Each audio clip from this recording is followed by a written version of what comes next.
안녕하세요. 저는 32살 여자입니다. 저는 어릴 적부터 굉장히 화목한 가정에서 자라왔습니다. 아버지가 하시는 일이 잘 풀려서 돈을 잘 벌어오시니 경제적으로 풍족하기도 했고 늘 한결같이 남에게 베풀 줄 알고 또 착하게 살라는 어머님 말씀을 새겨 들으며 살다 보니까 주변 어른들께는 모난 곳 하나 없이 자랐다는 소리를 많이 듣곤 했어요. 나중에 결혼을 해서 시가가 생기더라도 화목한 우리 집에 잘 어울릴 만한 집안이었으면 좋겠다는 생각이 은연중에 깊게 자리 잡았습니다.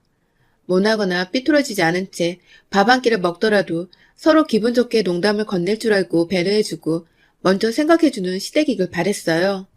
만약 미래에 생겨날 가족에 대한 상상을 해보던 30살의 어느 날 저에게 드디어 결혼을 하고 싶은 사람이 생겼습니다. 바로 지금의 남편을 2년 전에 만난 것인데요. 결혼을 동경하고 화목한 가정을 꿈꿨던 것 치고는 제가 결혼이 좀 늦어지고 있었을 때였습니다. 결혼을 하고 싶다는 짝을 찾지 못한 이유도 있었지만 무엇보다 가장 컸던 것은 바로 주변에서 먼저 결혼을 했던 친구 둘이 한꺼번에 2주년이 채 지나지 않아 이혼을 하는 바람에 친구들 사이에서는 충격이 꽤 컸었죠. 둘 다 대학 때부터 연애를 오래 했는데 하나같이 시댁과 얽히고 나서는 스트레스 받아 결혼 생활을 지속하지 못하겠다며 이혼 도장을 쾅쾅 찍어버리더군요. 다들 저랑 비슷한 환경에서 자라온 친구들이었고 시집갈 때 상대 측의 집안도 다들 잘 살고 또 흠잡을 곳 없다고 들었었는데 사람 관계라는 게 서로 가까워지고 얽히다 보면 결국 이혼을 할 만큼 껄끄러워지고 멀어지는 건가 싶어서 결혼에 대한 걱정이 차츰 들기 시작했어요. 하지만 오래도록 좋은 사람 만나서 결혼하고 싶다고 생각해왔던 것은 어디 쉽게 변하지 않더군요. 얼마 지나지 않아서 대학 선배 소개로 지금의 남편을 만나게 되었습니다. 저를 늘 재밌게 웃길 줄 아는 남자다 보니 얼른 함께 살면서 부부로 지내보고 싶었어요. 친구가 2명이나 이혼을 하며 시댁에 대한 잔소리와 겁을 줄 만큼도 줬는데 남편한테 홀라당 빠져서는 제가 시댁을 쳐다볼 생각을 미처 하지도 못한 채 남편과 자연스럽게 결혼을 결심했어요. 쭉 따뜻한 남편과 웃음이 많은 가정을 이뤄온 저희 친정어머니는 제가 남자친구와 결혼을 하겠다는 소식을 듣자마자 제자리에서 방방 뛰시며 기뻐하셨습니다. 그런 친정어머니와는 달리 아버지는 꽤 차분하게 얘기를 전해 들으시더니 가장 먼저 시댁 어른들은 한번 찾아뵌 적이 있냐고 물으시더군요. 사실 줄줄이 이혼했다는 제 친구들의 부모님은 저희 부모님과도 가까운 동네에서 서로 잘 알고 지내오던 친구 같은 사이셨는데요. 딸들이 이혼했다는 소식을 친구로부터 전해 듣고는 저희 부모님, 특히 아버지께서도 충격을 꽤 받으셨거든요. 본인도 딸이 있는 입장이라서 잘 키운 딸에게 이혼이라는 흠을 남기고 싶지 않으셨는지 그 후로는 제가 연애를 안 하는 것을 오히려 반기는 분위기이기도 했죠. 그러다가 연애를 시작하면서 남자친구뿐만 아니라 주변인들도 항상 잘 지켜보고 또 알아두라고 단단히 일러주셨었는데 그 말씀을 하나도 제가 지키지 못했던 것입니다. 중간에 한번 시댁 어른들과 신우 한 명을 바깥에서 만난 적이 있었는데요. 당시 시부모님께서는 저희 부모님을 함께 뵙기 전에 저를 따로 만나고 싶다며 남편에게 자리를 부탁했었어요. 그렇게 생전 처음으로 사랑하는 남자의 가족들을 마주했었습니다. 어릴 적부터 제 가족들과도 잘 어울릴 수 있는 사람들이었으면 좋겠다는 막연한 꿈을 가져왔었기에 나름대로 좋은 분들일 거라는 기대가 컸었죠. 남편이 좋은 사람이었으니 말입니다. 그런데 당시 시댁 식구들에 대한 제 첫인상은 그리 좋지 않았어요. 시아버지는 가부장적이신 엄한 모습이셨고 시어머니는 귀가 완전히 눌려 계신 듯 보였죠. 그걸 더 자세히 관찰했어야 하는데 저도 나름대로 시댁 식구들 앞이라고 긴장을 많이 하는 바람에 제 입 밖으로 나가는 말에 더 신경을 쓰느라 주변 사정들을 잘 보지 못했어요. 그저 수평적인 우리 부모님하고는 완전 반대의 사람들이라는 것쯤만 알 수 있었어요. 자리 내내 아들이 꺼내는 질문하고는 침묵을 일관하시던 시아버지께서 시간이 지나며 점점 저하고도 익숙해지신 건지 대화를 주도하셨는데 요지는 딱 하나였어요. 아들이 나이를 먹고 있으니 빨리 결혼했으면 좋겠다는 것이었습니다. 손주가 보고 싶어 죽겠다더군요. 그 바람에 민망한 마음이 들어 남편을 쳐다봤다가 웃음이 터지고야 말았죠. 둘 다 얼굴이 시뻘개져 있었으니까요. 그런데 그때 옆에서 시아버지 식사만 챙기고 계시던 시어머니가 이게 웃기니? 라며 정색을 하고는 저한테 어이없다는 듯이 물어보시더라고요. 그때까지만 해도 전 정말 시어머니가 제게 농담을 하시는 줄 알았어요. 첫 만남에서 며느리 될 사람한테 정색하며 화를 내는 시어머니는 세상에 어디 없다고 생각했거든요. 그런데 진짜로 시어머니는 시아버지 말씀에 웃어버린 제게 화가 나 계셨고 그 바람에 눈치를 챈 남편이 웃음을 갑자기 멈춰버려서 저 혼자 껄껄거리다 억지로 웃음을 멈추는 민망한 상황이 오고 말았어요. 순간 뭘 잘못한 건가 싶어서 짓지도 않은 잘못을 억지로 떠올려보며 무슨 실수를 했는지 어떻게 시어머니께 사과 말씀을 드려야 할지 곰곰이 생각을 해야 했습니다. 그날 시댁 식구들과의 첫 만남에서 저와는 개그 코드가 맞지 않는 어려운 시어머니라는 걸 알았고 곧 저희 친정부모님을 모시고 상견례 자리도 가지는데 혹여나 우리 부모님이 시부모님을 탐탁지 않아 하시진 않을까 싶어서 걱정이 이만저만이 아니었어요. 저희 부모님이나 저나 얘기하며 웃기도 잘 웃는 사람들인데 혹여나 시어머니가 저희 엄마나 아빠한테도 왜 웃냐고 물어볼까봐 오죽했으면 상견례 앞두고 제 꿈에서까지 시어머니가 정색하는 얼굴이 나타났다니까요. 하지만 그 사이 무슨 일이 있었던 건지 대망의 상견례 날 시부모님은 첫 만남에서의 모습은 온데간데 없이 참 다정하고 또 따뜻한 태도로 저희 친정부모님을 맞이해 주셨어요. 어찌나 다른 모습이던지 제가 순간 다른 가족들을 데려왔나 싶어서 남편을 한번 쳐다보기도 했었죠. 부모님 말씀에 농담이라고 잘 웃어주시기도 하고 이젠 제가 한번 크게 웃어도 왜 웃냐는 말씀을 안 하시는 거 보니 지난번엔 시부모님께서도 긴장을 하셔서 얼어붙으셨던 것인가 싶더군요. 그 순간 묵은 때가 쑥쑥 벗겨져 나가듯이 걱정했던 것들이 한순간 재로 변하고 저는 그 어느 때보다 신이 나서 시부모님의 말씀에도 그리고 저희 부모님 말씀에도 재미나게 받아치며 즐거운 상견례 분위기를 이끌었어요. 그런데 문제는 결혼 후에, 아니 더 정확히는 신혼여행을 다녀오면서부터 시작되었습니다. 결혼 중에는 결혼을 했다는 기분이 제대로 나질 않아서 본격적으로 서로 살림을 합친 신혼집에서 지내다 보면 결혼을 했다는 걸 제대로 실감할 수 있을 것만 같았어요. 외국에서 한국으로 들어오던 그날 시간이 좀 늦어서 양가 부모님은 다음날 찾아뵙기로 하고 곧장 마트로 장을 보러 갔죠. 하나둘 남편 먹일 반찬거리들을 생각해 놨다가 다 장을 보고는 집으로 들어가니 글쎄 저희 친정어머니께서 피곤할 거라며 국거리며 밥 그리고 고기 반찬들까지 미리 다 준비를 해놓으셨더라고요. 그리고는 본인이 현관문 비밀번호를 알고 있으니 이제 새 걸로 바꾸라고 센스있게 쪽지까지 남겨두셨어요. 덕분에 저희는 집에 들어와 좀 출출했던 참이었는데 그리웠던 한식을 맛있게 먹으면서 제대로 휴식을 취할 수 있었어요. 그리고는 씻고 잠을 자려고 하는데 갑자기 전화가 울렸어요. 신혼집으로 걸려온 첫 전화라서 들뜬 마음으로 전화를 받았는데 시어머니셨어요. 전날 제가 직접 한번 연락을 드렸었거든요. 한국에 도착을 늦게 하니 다음날 여유있게 시댁으로 찾아뵙겠다고 말입니다. 그런데 시어머니는 왜 시댁에 오질 않냐며 너무 의아하다는 듯 물어보시더라고요. 순간 전날 제가 전화를 드렸던 게 꿈이었나 싶었을 정도로 아주 당당히 물어보셨어요. 그 바람에 저는 어제 말씀드렸듯이 저희가 한국에 도착한 지 얼마 되지 않아서 내일 찾아뵙겠다고 웃으며 다시 한번 말씀을 드렸고요. 하지만 시어머니는 그 바람에 제게 화가 단단히 나고야 마셨습니다. 어른 말씀하실 때 왜 자꾸 기분 나쁘게 실실 쪼개자는 겁니다. 급기야 친정에서 그렇게 가르쳤냐고. 왜 처음 만나던 때부터 자기에게 비웃듯이 웃어버리냐고. 예의가 없다며 신혼여행 다녀와 쉬고 있는 며느리한테 수화기 너머로 다짜고짜 호통을 치셨어요. 그리고는 이내 신혼여행사 다녀오면 곧장 시댁을 들려 인사를 하는 게 인지상정인데 너는 그런 것도 모르냐고 야단을 치셔서 급기야 제 두 눈에 눈물이 글썽이기 시작했어요. 뭔가 이상한 낌새를 차린 건지 남편이 저를 보고 놀라 전화기를 낚아챘고 들려오는 시어머니 야단에 이게 무슨 경험 없는 상황이냐며 자기 엄마한테 한 소리를 하고는 전화를 끊었어요.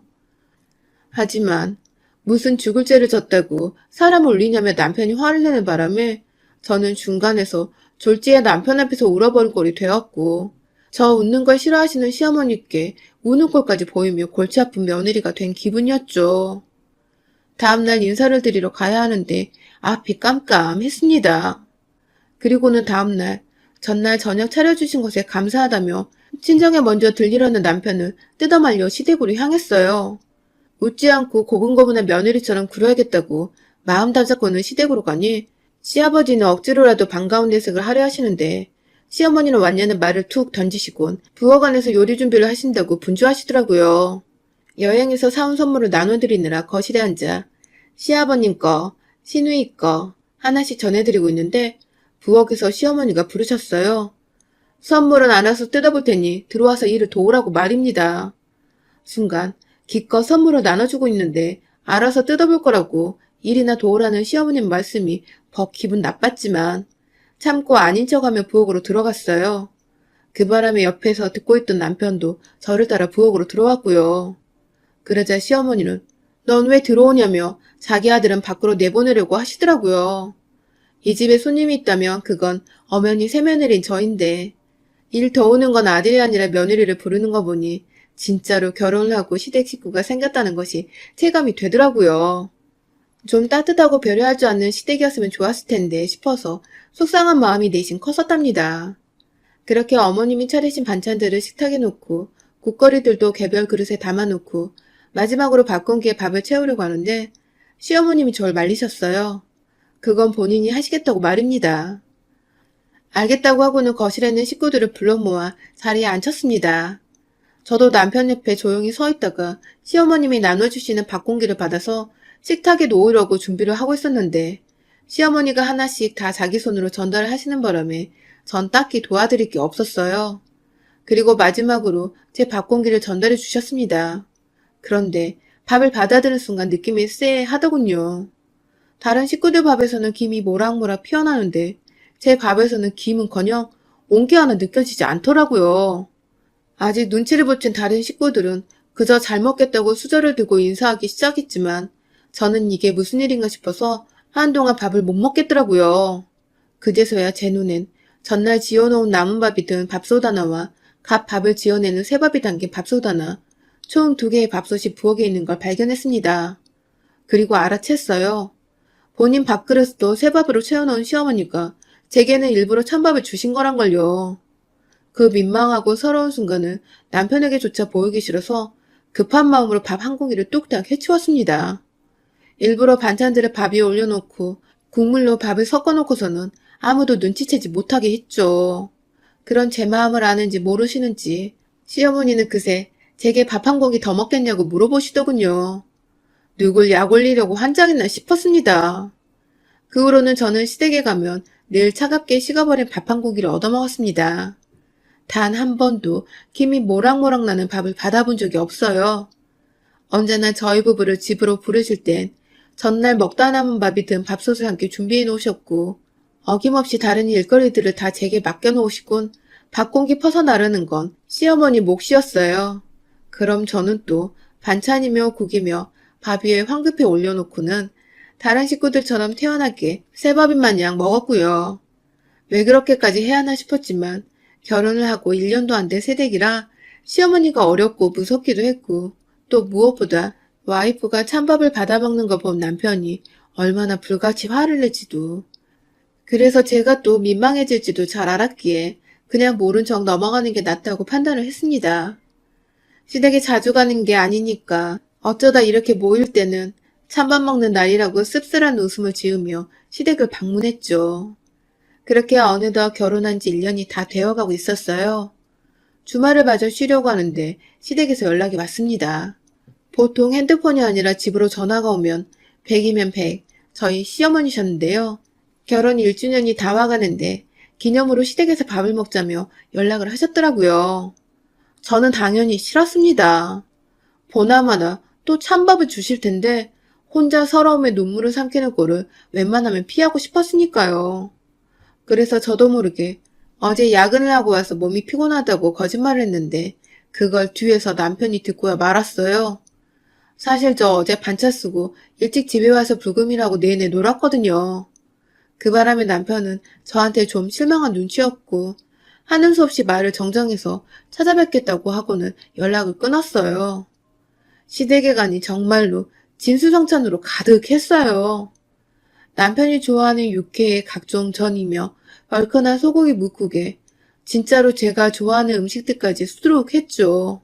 우릴 위해서 이렇게 한가득 차려주신 거에 감사를 드리는 와중에도 부엌에는 찬밥 담긴 밥통이 없나 저도 모르게 밥통 하나를 더 찾고 있었어요. 하지만 그날은 웬일인지 밥통은 하나뿐이었고 제게도 김이 모락모락 나는 따뜻한 밥을 가져다 주셨습니다.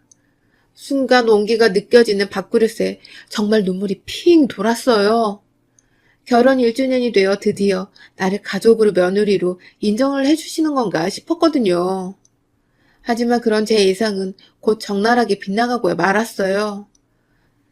밥을 먹으려고 고기 반찬을 집으려는데 빤히 쳐다보는 모든 고기 반찬은 다 제 앞에서 멀더라고요. 어찌나 나물 반찬을 많이 하셨는지 8가지 정도가 나물로만 된 찬이었는데 제 밥그릇 앞에는 나물로만 진수성찬이었어요. 팔을 좀 뻗어서 고기 하나를 집어 밥그릇으로 가져오면 국물이 뚝뚝 떨어지는 게 눈치가 보여 못 먹고 있다가 남편이 미안했는지 그제서야 그릇을 섞어주며 제가 먹기 편하게 만들어줬어요. 그러다가 지금도 그때의 기억만 생각하면 밥 한 공기 먹기가 너무 두렵습니다. 제 밥에서 자글자글한 돌멩이들이 하나씩 나오기 시작하는 겁니다. 어찌나 조그만 달걀들인지 밥 한 공기 덥석 수저에 덜어놔도 아무 눈치를 챌 수 없었어요. 입안에 껄끄러운 돌들과 반찬들이 뒤섞이기 시작하며 저는 급기야 부엌 싱크대 위에 먹던 걸 뱉어버릴 수밖에 없었죠. 시어머니는 저를 보며 기다렸다는 듯이 지금 뭐하는 짓거리냐고 언성을 높이셨어요. 가족들 다 보는 앞에서 음식을 뱉어버리면 어쩌냐고. 어디서 그런 걸 배웠냐며 자기만의 공감해달라는 듯 시아버지와 남편의 얼굴을 번갈아 쳐다보며 저를 향해 헛것을 차기 시작하셨는데 예상과는 달리 남편이 저를 향해 뛰어와 무슨 일이냐고 걱정을 해주기 시작했어요. 그리고 저는 결국 참지 못하고 그간 밥 하나로 쌓여있던 서러움이 폭발하고 말았습니다. 어머님, 도대체 저한테 왜 그러세요? 라며 속에서부터 울분을 토하며 괴성이 나와버렸어요. 덩달아 놀란 시어머니는 제가 왜 저러냐며 모른 척 회피를 하다가 급기야 얼른 밥이나 먹자며 식구들을 제자리로 불러 모으셨지만 시아버지도 제가 왜 그러나 싶어서 걱정이 된다며 자리에서 일어나셨어요. 그리고 저는 그놈의 밥 먹자는 말에 소름이 돋아서 당장 제 밥그릇을 엎어서는 손으로 짓눌러 보기 시작했어요. 그리고 이내 육안으로도 확인이 가능한 작은 돌멩이들을 찾아냈습니다. 그걸 보니 남편은 기겁을 하며 혹여나 싶어 자기 밥그릇, 시아버지, 시누이, 급기야 시어머니의 밥그릇까지 샅샅이 뒤져 돌멩이를 찾아봤고 아무에게도 나오지 않는 돌멩이들이 한가득 제 밥에서만 나온 걸 보고는 이게 다 시어머니가 꾸민 계략이란 거 알게 되었죠. 다른 걸 묻지도 않고 언제부터 이랬냐고 절 바라보며 묻는 남편의 질문에 저는 처음부터 이러셨다며 난 늘 지금까지 찬밥만 먹어왔다며 주저앉아 엉엉 울기 시작했어요. 그러자 집안은 난리가 났어요. 시아버지는 살다 별 거지 같은 경우를 다 본다며 안 그래도 가부장적이시라 시어머니가 잔뜩 쫄아 사시는데 거기다 화까지 나시는 바람에 남편이 헤집어 놓은 밥을 집어다 시어머니 입으로 너나 처먹으라며 집어 넣으시더라고요. 순식간에 입으로 가격을 당한 시어머니는 놀라 자빠지시려다가 자기 아들을 보며 도움을 요청한 눈빛을 보내셨지만 남편은 제가 하도 서럽게 울며 그간 찬밥을 먹어왔다는 소리를 하니 뚜껑이 열려버렸는지 어떻게 며느리한테 그런 유치하고 질 나쁜 짓을 하냐며 고래고래 소리를 질렀어요. 그리고 화난 아들을 향해 시어머니는 털어놓으셨어요. 제가 여자로서 부럽기도 하고 질투가 나서 그랬다더군요. 무서운 남편한테서 의지할 곳이라고 아들 하나밖에 없었는데 그런 아들이 껌뻑 죽어 넘어가는 와이프가 생겨나니 결혼한다고 할 때부터 그냥 싫고 괴롭히고 싶었다고 말입니다. 그 얘기를 동정이라도 받겠다는 듯이 울먹거리며 얘기하시는 시어머님 말씀에 그만 닥치세요 아줌마! 하고는 저도 반격을 했어요. 놀란 남편이 저를 뒤돌아봤지만 저는 끝까지 말했어요. 아줌마 같은 인간들 때문에 여자들이 시집살이 당하다 이혼하는 거라고. 그리고 지금부터 나도 당신 며느리 아니니까 며느리라고 함부로 짓거리지 말라는 말과 함께 돌멩이 섞인 입을 닦아내들어 들고 있던 물컵에 물을 얼굴에 확 던져 부어버렸습니다. 그리고는 남편에게도 너네 한번 때문에 도저히 못 살겠다는 말과 함께 집을 뛰쳐나왔고요. 허겁지겁 저를 따라 나선 남편은 어떻게 우리가 이혼을 하냐며 앞으로 절대 찬밥 못 먹게 하겠다며 미안하다고 애걸복걸을 하더군요. 사실 남편이 잘못한 것은 일도 없기 때문에 저도 이혼할 마음은 없었지만 시어머니만을 생각하면 자다가도 밥 생각에 속이 뒤집히는 기분이 들었어요. 그래서 남편에게 각서를 쓰라고 했죠. 시어머니가 차려주시는 밥 일절 먹을 생각 없고 또다시 마주하고 싶은 마음도 없으니 앞으로 시댁에 저는 데려가지 말라고요. 그렇지 않으면 지금 당장 이혼하고 너네 엄마로부터 영영 떨어져 살고 싶다고 말입니다. 남편은 한치의 망설임도 없이 각서에 동의를 했고요. 그 덕에 저는 찬밥에 은 돌밥까지 먹은 후에야 아줌마 소리를 해대며 시어머니께 물세례를 하고 영영 빠이빠이를 했습니다. 졸지에 무섭고 무뚝뚝한 남편만을 곁에 둔 채 다정하고 든든했던 아들을 완벽히 며느리에게 뺏기신 시어머니. 뒤늦게야 다신 안 그럴 테니 자주 얼굴 보러 오라며 용서를 구하셨는데 지금 핸드폰 연락도 차단하고 집 번호도 변경 요청했습니다. 이왕 이렇게 된 거 다시는 며느리한테 밥 차려줄 일 없게 만들어드리려고요. 제 밥은 제가 따시게 잘 지어서 맛나게 먹어보도록 하겠습니다. 여러분의 생각은 댓글로 남겨주세요. 오늘도 시청해주셔서 정말 감사합니다.